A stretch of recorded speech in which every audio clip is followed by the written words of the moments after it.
دوری کنید از آدمایی که قدرتون رو نمیدونن، از آدمای قدر نشناس دوری کنید، چون آدم قدر نشناس فقط خودشو که از چشم شما نمیندازه، بدتر از اون کاری میکنه که خودتون از چشم خودتون بیافتید.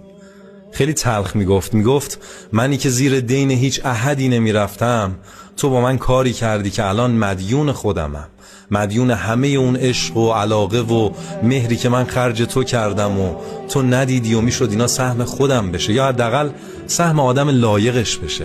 من هر روز خودم رو سرزنش میکنم. آدم نالایق مثل این لیوانه. مگه میشه توی لیوان دریا جا کرد؟ نمیشه.